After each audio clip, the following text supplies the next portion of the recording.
내 월급은 한 달에 300만 원. 내가 이렇게 한 달에 쓰는 건 200만 원. 100만 원 저축, 100만 원씩 저축하면 1년에 1200만 원. 재테크 활용해가지고 1500만 원. 서울 집값은 10억?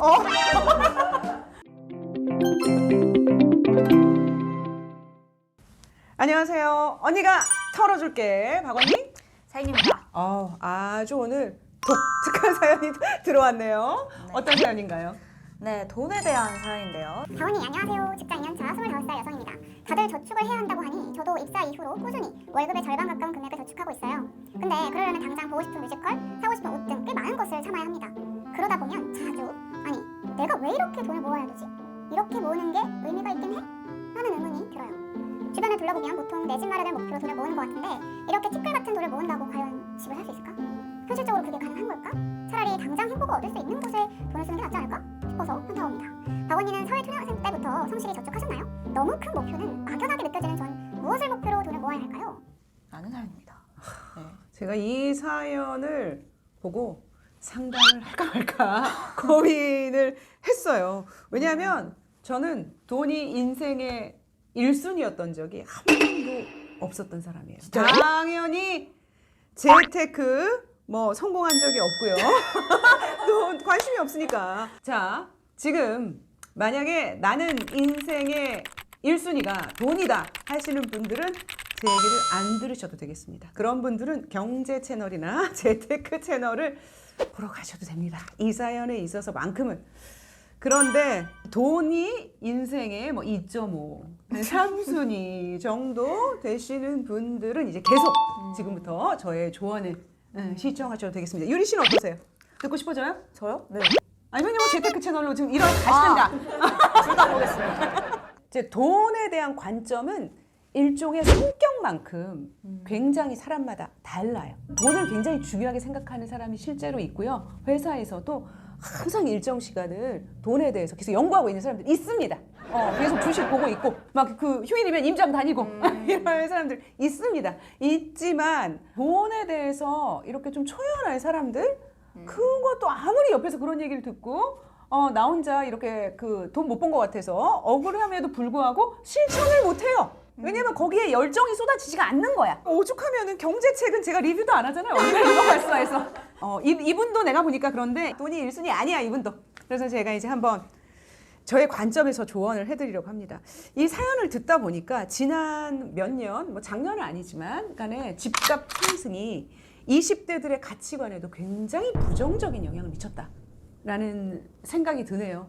집값이 너무 머니까 장기적인 저축이 좀 힘들다라는 생각을 하고 있는데 굉장히 모든 문제를 사회과학적으로 접근하는 박언니가 이 문제와 관련해서 좀 사회과학적인 그런 분석을 해보자면 우선 한국의 20대는 미래에 자신이 40대, 50대가 될 때 지금의 40, 50대보다 주거 문제, 집에 대한 고민이 훨씬 덜할 것이라고 저는 예상을 합니다. 왜냐하면 첫째, 인구 구성이 바뀌고 있어요.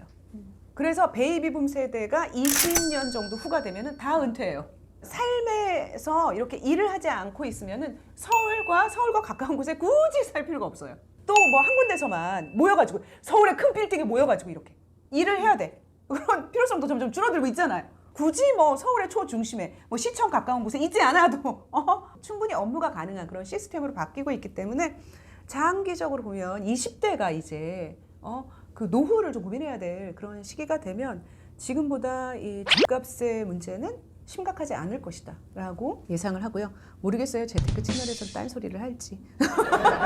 그리고 4차 산업혁명에 의해서 그 인간이 하는 업무가 기계와 인공지능 이런 것들에 의해서 계속 대체가 되잖아요.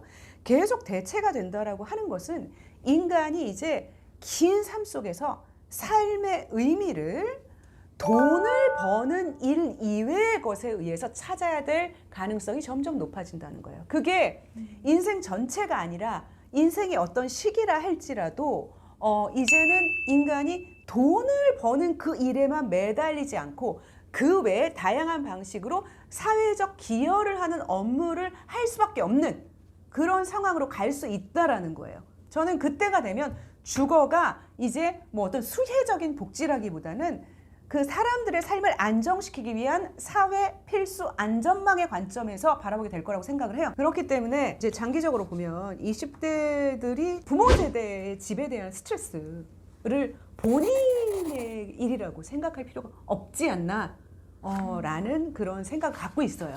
그래서 첫 번째 이 문제와 관련된 지침이 있다면 나의 경제적 계획과 집 사기를 분리시켜라. 즉, 집 사기 위해서 돈 모은다고 생각하지 마라. 집을 사기 위해서 돈을 모은다고 생각하면 이런 멘붕이 와요. 내 월급은 한 달에 300만 원. 내가 이렇게 한 달에 쓰는 건 200만 원. 100만 원 저축, 100만 원씩 저축하면 1년에 1200만 원. 재테크 활용해가지고 1500만 원. 서울 집값은 10억? 안 되잖아. 돈을 뭘 모아? 모으고 싶은 그 허무주의에 빠지게 되지.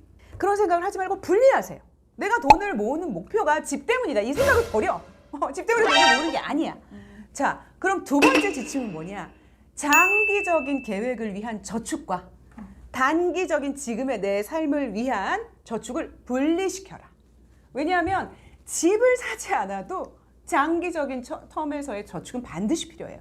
살다 보면은 큰 돈이 필요한 순간이 옵니다. 이직을 한다든지 진로를 바꾸기 위해서 뭐 대학원에 진학을 한다든지 결혼을 한다든지 아니면 뭐 지방으로 이사를 간다든지 뭐 이런 여러 가지에 의해서 큰 돈이 필요한 순간이 와요. 그리고 지금 당장 집 이외에도 자기의 장기적인 계획이 있을 수 있어요.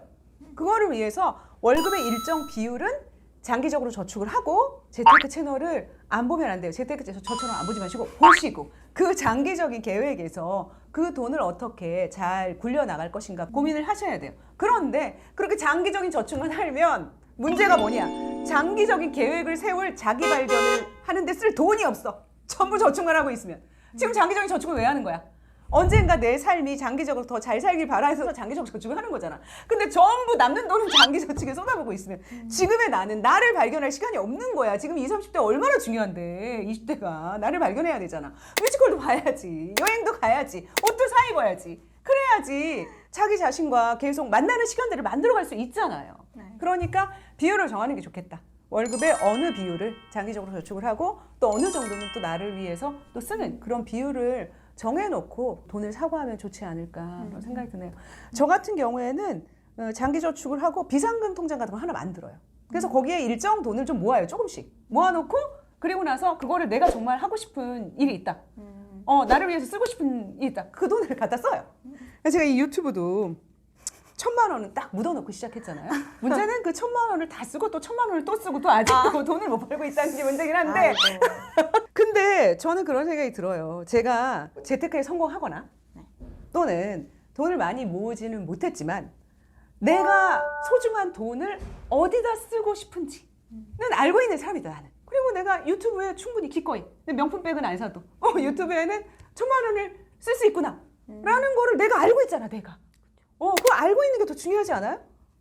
그런 차원에서의 조언입니다. 그러니까 여러분도 여러분의 삶에 대한 철학이 결국 여러분의 그 돈을 모으는 또 돈을 쓰는 모으는 것도 중요하지만 쓰는 것도 중요해요.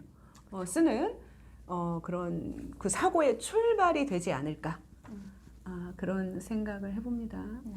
언니가 털어줄게. 우리 이제 다음 시간에 만나요.